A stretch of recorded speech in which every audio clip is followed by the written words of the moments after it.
Thank you, Babe, for the introduction, and thank you for the welcome. I've been blessed with the opportunity to do a lot of speaking these last 20 years or so, after 28 years in the Navy as a Navy pilot. And when I get a chance to speak to the visiting conventions downtown in Waikiki at the Hilton Hawaiian Village or the Convention Center, I always start with that ancient Hawaiian greeting. You're all familiar with it. Kalakaua kuhio kapiolani ala moana pi'ikoi. I say, nah, those are the 5 streets to avoid in Waikiki during rush hour, and my Hawaiian should be so good, right? Well, listen, it's really a privilege for me to spend some time with you folks.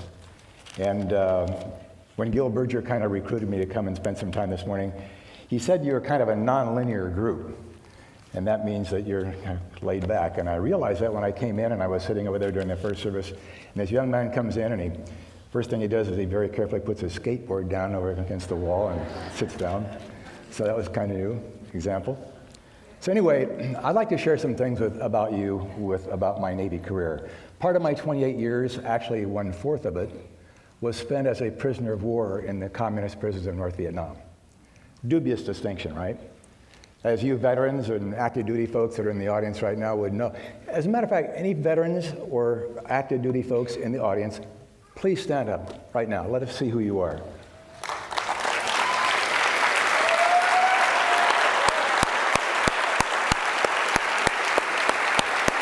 Thank you.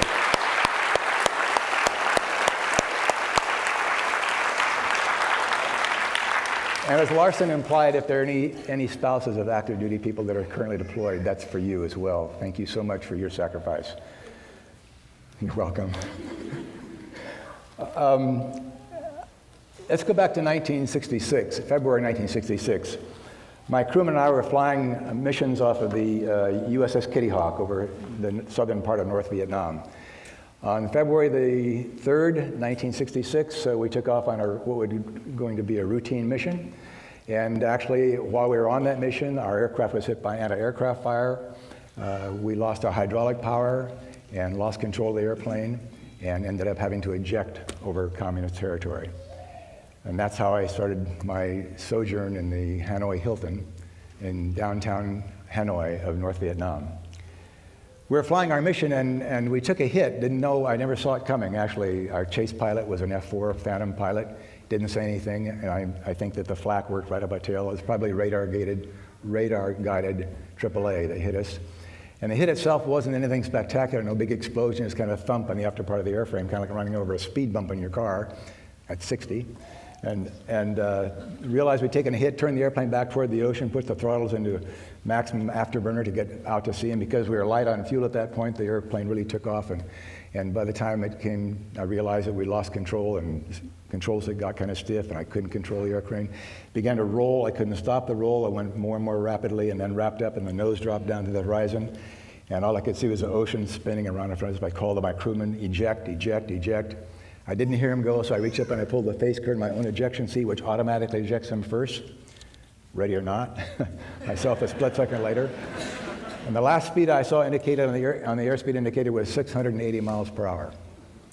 If you can imagine bombing down H1 in your convertible with the top down at 680 and stand up in the front seat. Some small idea of the impact the high-speed ejection. It was so severe that I was knocked unconscious immediately. Didn't regain consciousness until sometime later, floating in the water. Regained consciousness with a broken forearm and a shattered elbow, dislocated shoulder, a lot of cuts and burns from the impact. I could see my crewman about 80 yards away, floating in the water, moving. So I knew that he survived the ejection as well, but beyond him, several Vietnamese communist boats coming out toward us with several Army militiamen on each boat, shooting at us already. And as they picked us up, we were strafed by our own airplanes and the Kitty Hawk, a battle for our capture, actually, because they didn't realize that we were in the boats already. And we finally got away from them. They didn't hit us, thank God.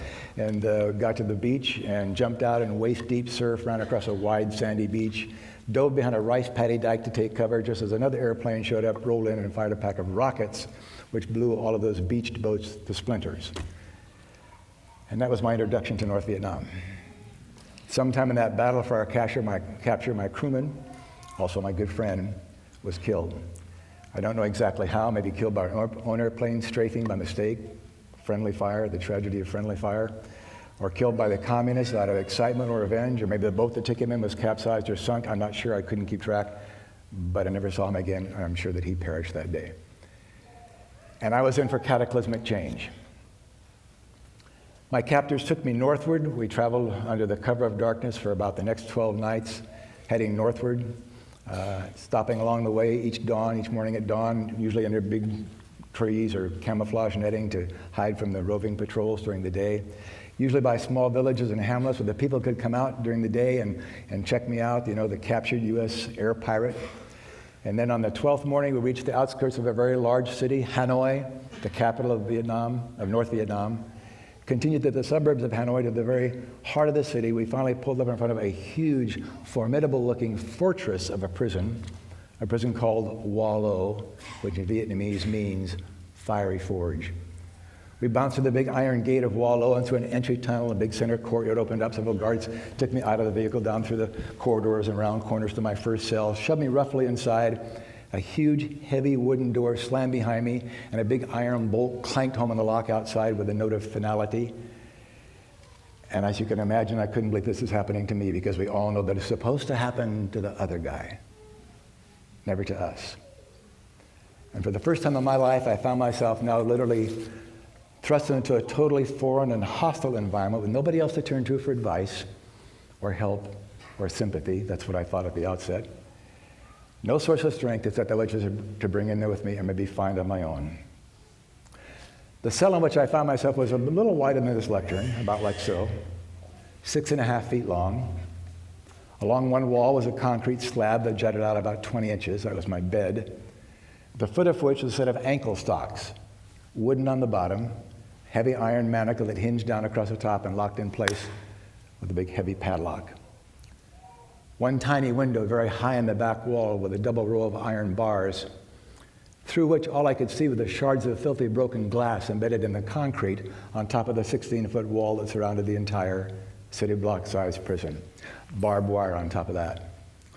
A small tin bucket in one corner of the cell, no lid, supposed to take care of all my physical requirements. A piece of yellowed paper plastered to the wall next to the door, all the prison regulations very clearly delineated in English, and all designed specifically to make it impossible for me to also obey the American fighting men's, now fighting men's and women's, the American fighting men's code of conduct. 6 brief articles that prescribe our behavior for those circumstances, like a checklist. The communists knew what our code said, and that's why they designed the prison regulations the way that they did. You couldn't possibly obey them both. And I'll tell you, that old cell just literally reeked of the human misery that had been there before me. Decades of human misery.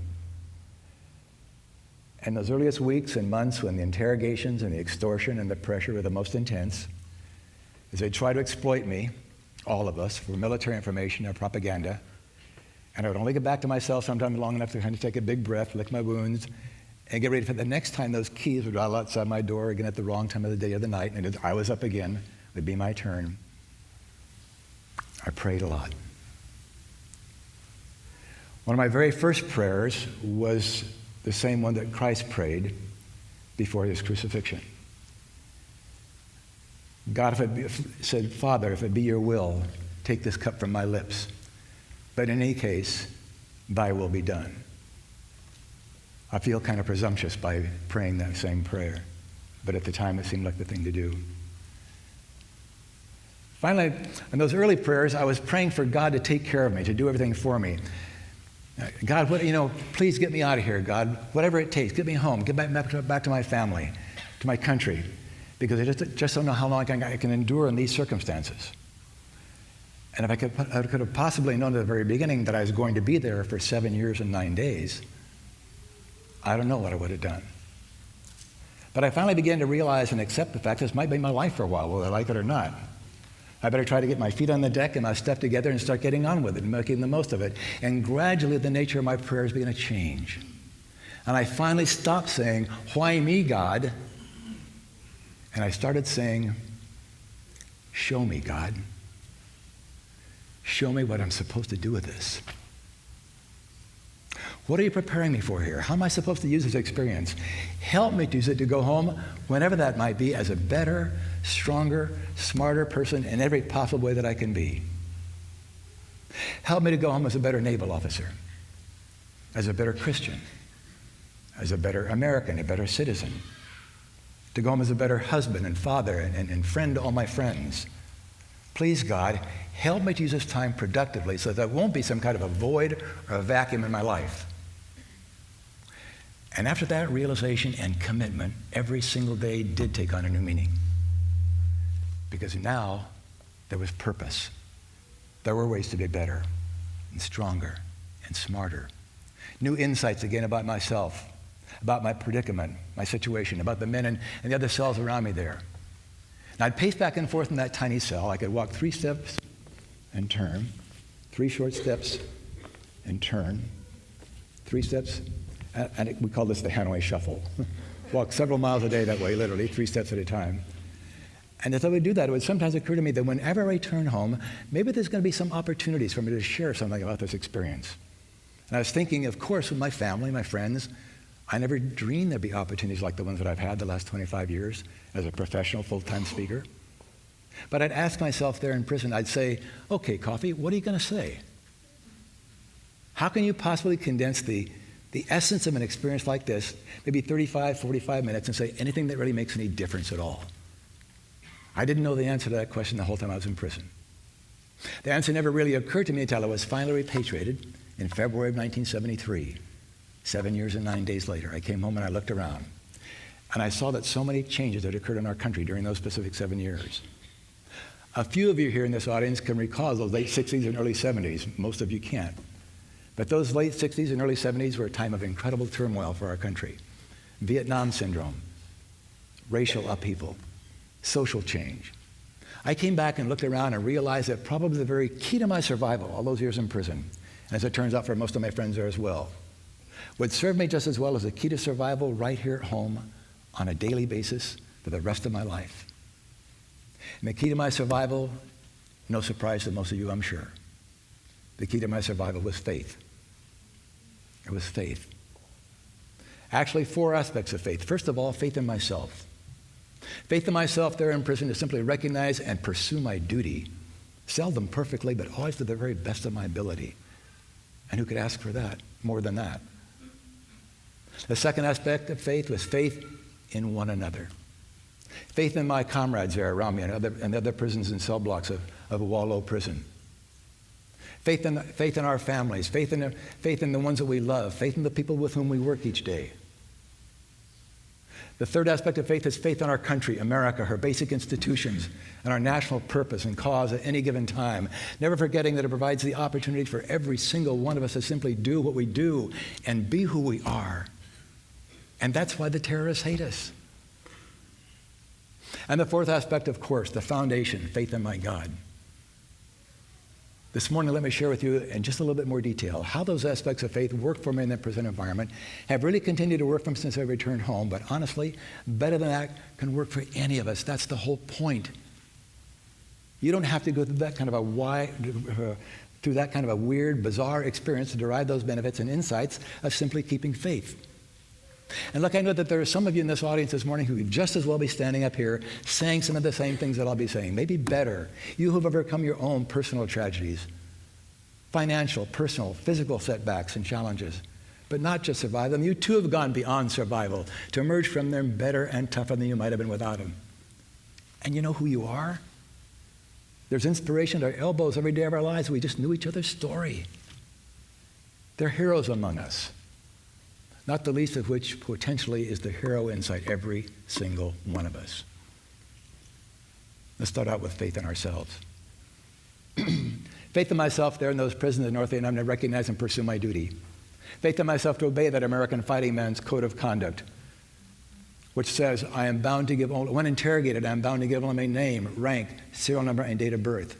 I will leave that answering all further questions to the utmost of my ability. And yet, faith in myself, and after months and months, as it turned out, years and years of pressure, extortion, and torture, I found I couldn't always stick to those 4 items. And dying wasn't my option. Faith in myself, at least to learn how to minimize my value to the enemy, minimize the net gain that they could achieve by having me there at their total mercy for such a long time. Faith in myself to continue to pursue my duty to the very best of my ability. Faith in myself physically and mentally as well, walking those several miles in my little cell, 3 steps at a time, maintaining the muscle tone in my legs, doing push-ups and sit-ups on a little concrete slab each day, at least as many as my diet or my injuries might allow at any given time. Recognizing the value of good physical conditioning. Keeping faith in myself intellectually as well. I spent hours going back into my past, starting at the earliest memory I could possibly conjure up, maybe 3 years old, 4, whatever it was. Start there, go back and relive my entire life in minute detail. It took months to get through my life. And as I would do so, I would be reminded of why I was the kind of person that I was. What were my strengths? What were my weaknesses? How best to maximize the strengths and bring along the weaknesses? Taking stock of myself. Getting to know myself. Keeping faith in myself to stay busy there and to make that time count for something positive. We did memory work. Ultimately, I had memorized the names of over 600 other American POWs, all alphabetized in my mind, going over them frequently, make sure we didn't drop any. Because we knew if we could somehow contact our government, we could then tell who the POWs were. Because they're communists in many cases, they weren't putting out the word. Some men were there for 4 or 5, 6 years. Their families didn't even know that they were alive. Staying awake and alive intellectually. We'd spend hours on the wall, tapping on the walls from cell to cell. And I'll explain more about that in a minute, but we learned as much as we possibly could from each other. It's like a small university in downtown Hanoi. We studied foreign languages, sciences, mathematics, petroleum engineering, art history. Any man who had any knowledge or expertise to pass on or share did so. While I was there, for example, I learned so much French through the wall in Hanoi. When I returned, went to UC Berkeley, pursuing a master's in political science. They also gave me 2 years of credit by examination for the French that I learned while I was in Hanoi. And I was average. And I figured if I could survive 7 years in a communist prison, I could hack 2 years at Berkeley, too. So I was almost wrong, actually. We used that time to learn as much as we possibly could. One of my friends there was a real godsend because when he was a youngster, every year his mother had forced him to learn a brand new poem to recite to their annual Thanksgiving family reunion. He hated it, of course, but like most moms, she had the hammer, and he did. He retained so much of that poetry, and he began to pass it down. Some of the classic poems of Rudyard Kipling, Shakespeare, Alfred Noy's Old Highwaymen. And that poetry began to mean so much to us. And there were a couple of poems that really stood out. Rudyard Kipling, a British poet who wrote that poem called If, where some of you have probably heard what father's giving advice to his son. And it could as well be to his daughter nowadays. But especially the verse in the poem If that says, if you can force your heart and nerve and sinew to serve their term long after they are gone, and yet hold on when there's nothing left within you but the will that says to them, hold on. Hold on. The poem Invictus by William Ernest Henley, part of which says, out of the night that covers me, black as the pole from pole to pole, I thank whatever gods may be for my unconquerable soul. In the fell clutch of circumstance, I've not winced nor cried aloud. Under the bludgeoning of chance, my head is bloody, but unbowed. It matters not how straight the gate or how charged with punishment the scroll. I am the master of my fate. I am the captain of my soul. Sound familiar? That's the point. We are the masters of our fates. We are the captains of our souls, accountable and responsible. Well, the poetry began to mean so much to us that we were all inspired to compose our own. I'll never forget my first effort at composing poetry. I'm sitting on my little concrete slab one day, and I'm munching on a small piece of bread. Sometimes I got a break from the usual rice diet. Little loaves of bread came about so big, crust all the way around them. And wherever they kept the flour for the bread in those old dungeon-like kitchens of Wallow Prison, you can bet there were bugs, weevils, roaches, flies. So that's a little protein supplement in our bread. That was okay. I could use that. One day I took a bite out of my bread, and I looked at it. I was inspired to compose my very first poem. I said, little weevil in my bread, I think I just bit off your head. And I had. I continued that poem. It said, I see the place where you have bled. The dough around it is all red. Well, that's okay for now instead. I know for sure you're really dead. I wonder if your name was Fred. God, it gets so bad. I think it's called doggerel. That's bad poetry. I'm sitting in a sweltering Hanoi summer, and I say, Coffee, you got to be off your rocker here, man. How can you be sitting here in this abysmal circumstances with laughing at your stupid little poem? But I was, and it just reminded me how important that classic American traditional sense of humor is. It was essential to my survival. Keeping faith in my sense of humor. Don't ever sell it short.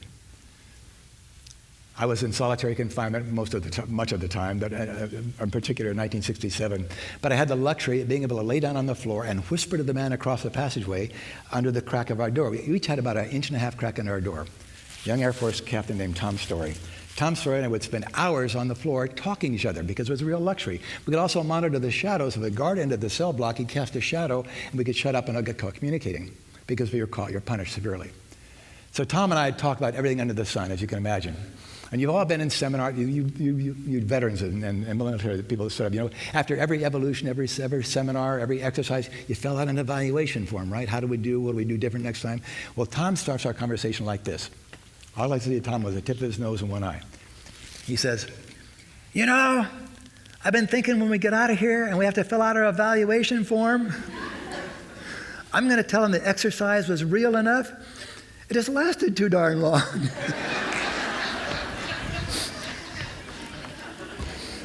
And we didn't even know at that point we still had 5 years to go.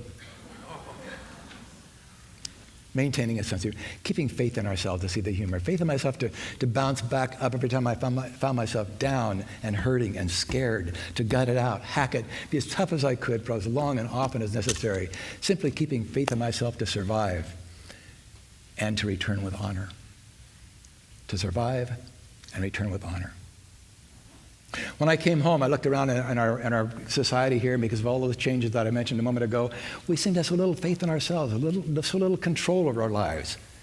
Life had become too hard, too complex, not much certainty anymore, it seemed. But that was ironic, because the previous 7 years had taught me that we have so many reasons to keep faith in ourselves right here on a daily basis, right here at home. Keeping faith in ourselves should be easier than we sometimes make it. Faith in ourselves to simply look around us and whatever our environment, our church life, our school life, our families, our profession, to look around and see the things that are wrong, aren't working very well. Faith in ourselves to exercise some leadership and step in and change the wrong things to right. Get them going in the right direction at the very least. Because with faith in ourselves, we can do that. We can affect those kinds of changes. Faith in ourselves. Faith in ourselves to simply plant our feet somewhere firmly in this vast sea of ambiguity and gray and compromise and experts all over the place. And to simply say once and for all, unequivocally, that's right and that's wrong. That's good and that's evil. That's moral and that's immoral. And I know the difference. And not allow ourselves or those who look to us for leadership to sway back and forth, but what might be stylish or fashionable or convenient or politically correct. But to stick to the things that we each know down deep are right and just and moral and ethical. No revelation for anybody in this room, but that kind of faith in ourselves to say what we believe. At one time or another, we are all POWs, prisoners of woe. Oh, as woe as me, right? And sometimes we might have been wished that we were somewhere else or doing something else, that our circumstances were different, or that something hadn't happened, but realistically for now, change might not be forthcoming. Sometimes it's a state of mind. And sometimes we just have to gut it out and hack it and be tough and do the things that we need to do simply because we can. That kind of faith in ourselves, like we tried to maintain in Hanoi. Second aspect of faith is faith in one another.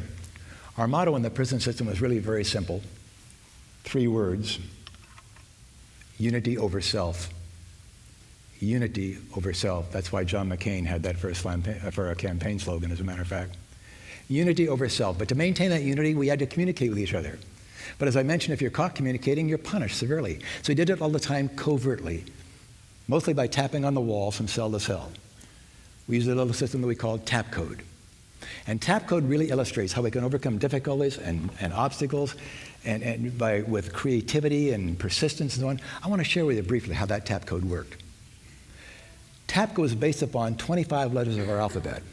We throw out the letter K, the letter K, because we use a C interchangeably. It makes the same sound enough at the time. Arrange those remaining 25 letters in 5 rows of 5 letters each, 1 row on top of the other. Now, as you're looking at it, it would be A through E in the top row, F through J in the second row, the third row of 5, and the fifth row of 5, and the fifth row of 5, putting Z in the lower right-hand corner.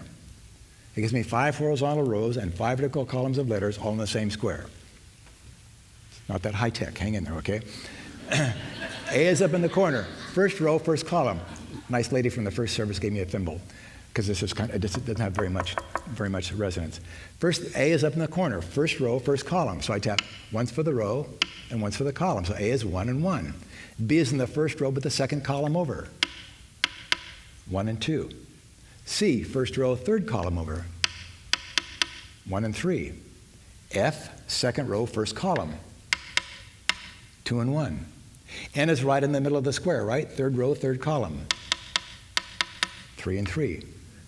So the Z down here in the lower right-hand corner then would be right on. Some great POWs out there, right?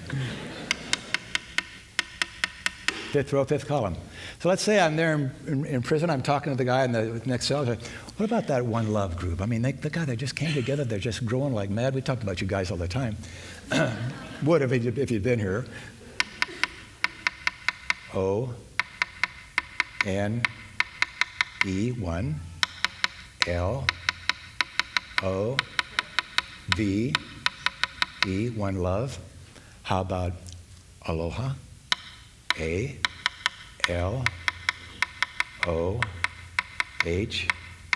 Aloha should be tapped softer, I think. How about America? A-M-E-R-I-C-A.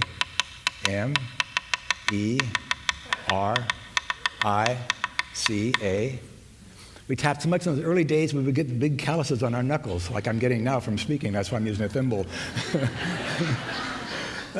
And the guards would grab your hand. If you had calluses, you're guilty. You'd be punished summarily. So we used little rocks or pieces of metal or things that tap on the wall to save ourselves those calluses on the unnecessary punishment. Sometimes you come back from an interrogation, and maybe the interrogator would have let slip some news going on here or out in the world. You'd be eager to pass that news on to the rest of the guys in the cell block. So you'd call up the guy in the next cell, naturally. Okay, got another American there. You pass on the news, wait a minute, put your ear back on the wall, and now the whole cell block would sound like an office full of professional secretaries pounding on their typewriters as this news is being passed from cell to cell to cell to cell. And you'd spend hours on the wall with the guy next door each day. You get to know and love the guy like your own brother. You know about his hometown and his family and his hopes for the future, but you wouldn't even know what he looked like. You say, what do you look like? He said, well, just imagine Robert Redford, but 6 inches taller. You spend hours on the wall with the guy next door. And when the guy was down and hurting, being punished for whatever the reasons, say, for example, his legs locked in those ankle stocks at the foot of his slab, and his hands cuffed tightly backwards behind him. He'd been like that for 6 weeks or 7 weeks. You get up to your wall frequently and you tap to him, GB, God bless. And he knew that also meant, be tough, babe, hang in there. I love you and I'm praying for you. And you bet you were. And then when he knew that you needed him for the same reasons, he'd be up on his wall for you. God bless. Tap goes very versatile. He gives it in many different ways. You could flap your clothes, flap, flap, flap, flap, flap, flap, flap, flap, sweep the floor, swish, swish, swish, swish, swish, swish, swish. You could communicate to the whole cell block at one time, and that was gravy. You'd tell jokes and funny stories about the guys next door, good for our morale. Small prison complex on the outskirts of Hanoi where common was very difficult because every cell was a separate little hut, no common walls through which to tap. But like every place else in that part of North Vietnam, every morning somebody had to chop the wood, to build the fire, to boil the water, to drink. So every morning a different American was out at the wood pile. Chop, chop, chop, chop, chop. Chop, chop, chop, chop, chop. Broadcast into the whole Vietnamese countryside. Anybody could listen. Every man was listening in, being kept apprised of the senior officer's policies, what the interrogators ripped in their interrogations. And you're drawing strength and sustenance just from the contact and the continuity that it provided. I think the greatest refinement of TAPCO is something we developed that we called vocal tap.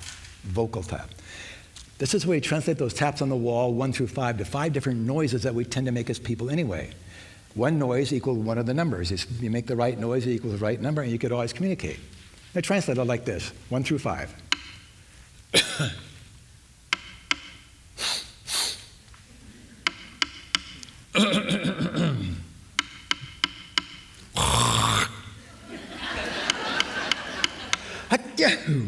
So you could cough and hack and spit and sniff and order, and you could always communicate. The guards were always spitting and hacking anyway. They had no idea we were communicating. I was waiting for an interrogation. I was waiting to be interrogated. I was standing in a little passageway in front of a cell. A guard about 6 feet away from me, his AK-47 rifle slung over his shoulder. He thought he really had things under control, right? Well, it turned out the man in the cell behind me had been shot down just a couple of months before, and through a very high window, I could hear the guy coughing and sneezing and hacking and spitting. He sounded like he was about to die of pneumonia, but he's telling me that just before he'd been shot down, the Green Bay Packers had won their Super Bowl. 1966, the first Super Bowl. I didn't even know what it was, but I knew who won. Communicating, making it a sacred obligation to bring every new man into that comm system. In 1968, a new guy moved into the cell next to me, but he didn't know how to communicate. And I couldn't get his attention on the wall by using Morse code or anything like that.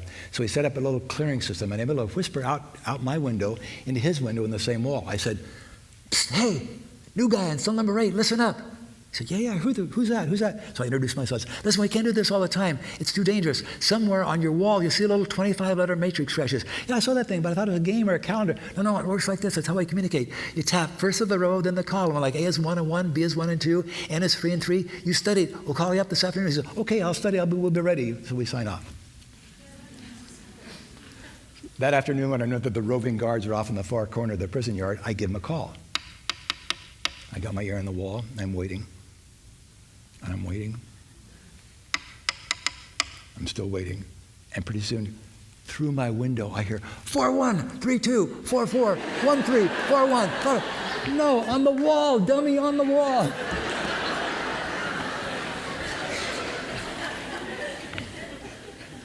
The guy made Air Force General. What can I say, you know?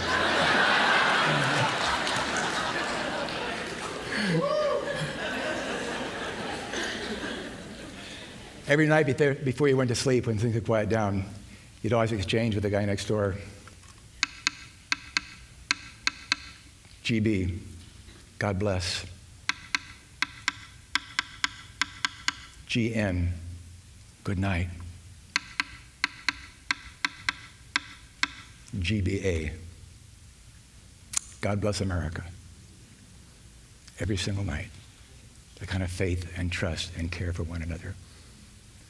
Taking good care of each other. When I came home, I looked around. We seemed to have a little faith in one another because of the conflict and the division in our society. So a little faith in one another, the kind of faith that just allows us to communicate with each other openly and honestly and say the things that need to be said rather than what we think somebody wants to say. The lack of faith in our family sometimes, spouse to spouse, or parents to kids, or sibling to sibling. The kind of faith that we can communicate openly and honestly and say the things that need to be said, not what things somebody wants to hear. Solving problems together, forming the partnerships that ensure success by being involved with one another, giving one another the benefit of the doubt until we have reason not to. But at the very outset, trust and love for one another, keeping faith in one another. I know we'd all like to think that we just don't need anybody else, especially us macho Top Gun guys. When the chips are down, we run out of all our alternatives, and we really hurt. We need one another. Keeping faith in my family from half the world away, for example. That my wife and family were keeping my image alive and a part of them all those years. My youngest son, Jerry, who's now the clinical director at IHS. He was born 2 months after I was shot down. We didn't meet till he was 7. Faith in my family to keep my image alive and a part of them all those years. But again, a faith more than fulfilled. Keeping faith and trust in one another.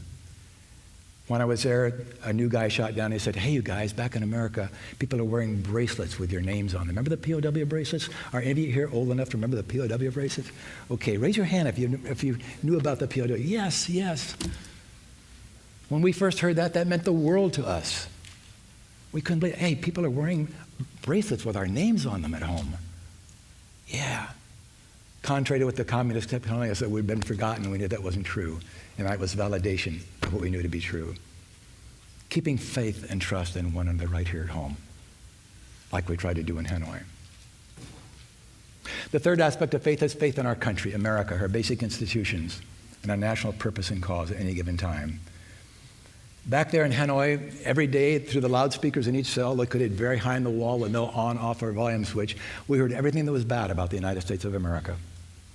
All the negative, all the sleaze, all of which we really had the least to be proud sometimes.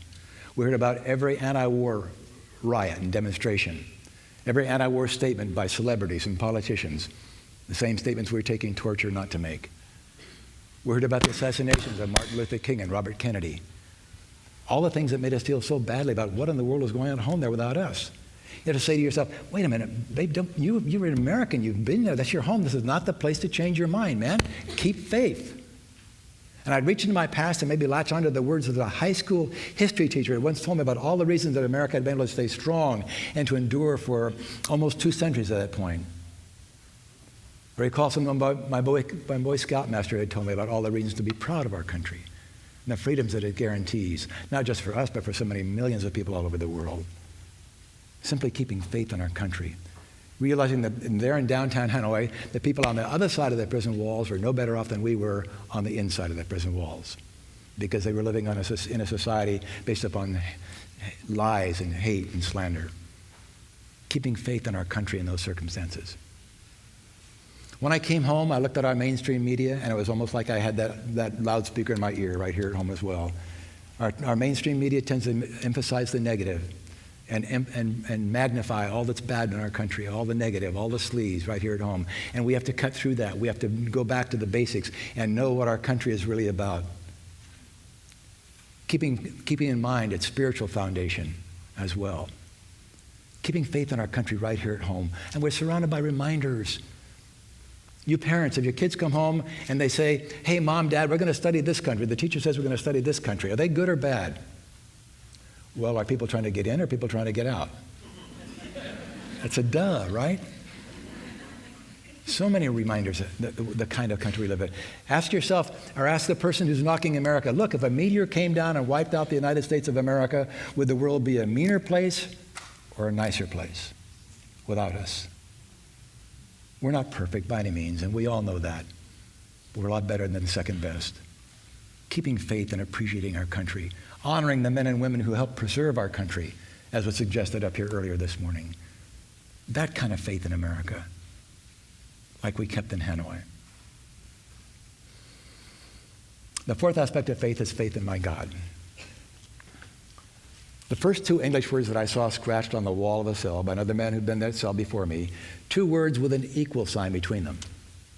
That little formula simply said, God equals strength. God equals strength. We all know that, but in that environment, it meant the world to me. It was the key to my survival, because my faith in God was the foundation for all the rest of the faith, and I think you would appreciate that as well. Every man had his own personal spiritual routine there on a daily basis. In my case, I prayed every morning. I was Catholic. When I was shot down, I said a rosary every single morning. I visualized my family as we'd go to church and where the kids would sit in the pews. That kind of helped me feel closer to them and closer to the Lord. But even though each man had his own personal routine each day, every Sunday morning, the senior officer in each cell block would pass a certain signal on the wall. 2 thumps. Thump, thump, thump, thump. Wait a few minutes for it to circulate into the rest of the cells. Then every man would stand up in his own cell, if you're able to, and at least in some semblance of togetherness, would all recite out loud the Pledge of Allegiance to our flag. One nation under God. The Lord's Prayer. And frequently the 23rd Psalm. Focusing on that part of the 23rd Psalm that says, Thou preparest a table before me in the presence of mine enemies. As we looked at the communist officers and guards that kept us there, we recognized that in spite of the fact it was we who were incarcerated, it was our cup that runneth over. Because we knew that someday, whenever, however, we would return to a beautiful and free country, but they're still living out their life in that system of theirs. And yeah, the economy is different. It's a little bit freer economically, but basically they have no more freedoms than they did then. No freedom of assembly, no freedom of speech, no freedom of religion. It's still the same way. It was our cup that runneth over. It is our cup that runneth over every day. When you're in a situation like that and you're stripped of all the material trappings by which we sometimes tend to identify ourselves, Our achievement pins, our plaques on the wall, our diplomas and so on, our Mustang convertibles and our pickup trucks and our fishing gear and our boats and our cowboy hats, you name it, but it's all gone. There's nothing left but our flesh and our bones and our soul and the time to look inside, and you really see God. And you recognize that we are but one family under God. And with that realization, how can there be the prejudice and the hatred that we sometimes see around us? And better yet, what can we do about it? Easter time of 1968, I was taken to an interrogation room, and they had converted into it was converted into an Easter room, as they called it. And I walked into this room, and there was a table with a blue cloth on it, and a bowl of flowers, and a dish of candy, and a little dish of cookies, and a couple of oranges and a banana. And they welcomed me in to sit down to the Easter room. And so across the table sat a very old and venerable Vietnamese priest. His name was Father Jean-Baptiste Ho Tam Dien. Even then, he was one of a dying breed. They weren't making any more priests in Vietnam. He was there supposedly to hear my Easter confession and give me communion. So I sat down across from him, the little Father Jean-Baptiste Ho Tam Dien with a little wispy beard and rimless spectacles. I could immediately see reflected in his spectacles the hand signals of the Vietnamese officer now standing behind me, who began signaling to him that it was his Christian duty to tell me it was my Christian duty to write letters of propaganda to my family or to the GIs fighting in the South, urging them all to demonstrate against the war, or to write letters to my senator to bring the war to an end. And he knew that he was being used, but he was fighting for his survival just like I was. Before I left him that night, he passed me a little plastic rosary with a crucifix, you know. I took it back to my cell with it and had it for a couple of months before they took it away from me. But while I had it, I derived a great deal of comfort from it. I realized that when I was being punished and my ankles were locked in those stocks and my hands were cuffed tightly behind me, by using that little rosary as a key, I could open almost any pair of handcuffs that they could find to put on me. Truly. In the middle of the night, I'd open my cuffs and put my arms back in front and rest my shoulders. The man in the next cell would be down on his hands and knees, clearing the crack under his door, watching for the approach of a guard so I could lay back and get some sleep. And then as a guard would approach, he'd give me a thump on the wall. I'd sit up and put my hands behind. When the guard peeked in, it looked like I was still cuffed. Then I'd be down on my hands and knees, clearing for him while he got out of his cuffs his way when he was being punished. Those 7 years taught me that we can't conduct our businesses, we can't legislate our laws, we can't educate our youth, we can't defend our freedom in a spiritual vacuum. That's the last line of defense. It is the final source of strength, and it simply works. Keeping faith in our God, like we did in Hanoi. What I want to do here this morning is plant the seed of belief in each of your minds that with God, you can do anything you have to do. If it had been you in my little rubber-tired sandals all those years with the same training and orientation going in, you'd have survived the experience for the very same reason that I did. There's nothing extraordinary about me. We're all the same clay and spirit, and we derive our strength from the very same sources. We're all so much alike. We have so much in common. And if I could survive that experience, so could you. And if you believe that, then doesn't that change your perspective on some of those spooky things we have coming down the pike? Some of those parts in our lives right now that aren't working as well as they should, or are coming up in the future that are a little bit scary? If you really believe that you could survive that the same way that I did, doesn't that make you seem kind of invincible? That's why my personal motto is the invincibility of the human spirit, reaffirming the invincibility of the human spirit. And it is invincible, believe me. In the most simplistic terms, believe me, we simply do what we have to do. It is that simple. We simply do what we have to do. If I can plant that seed of belief in your mind this morning, then I've accomplished my mission. Because with God and with Jesus at our side, you can do that. All those years of communists tried to break my spirit, my confidence, my faith, and they couldn't do it. And the reason that they couldn't, believe me, in great part, is right here before me today. Every one of you, for who you are and what you do, and for what you and your life symbolizes on this country of ours, for the promise that you have for our country and for your own future, it inspires me and inspired me at that time as well. I felt every one of the prayers that came from you to me. And I want to say thank you so very much. And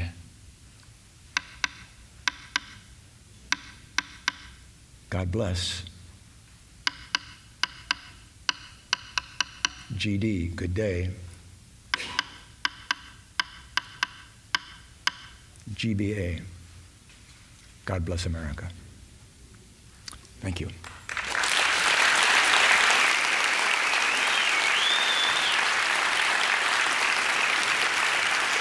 Thank you very much.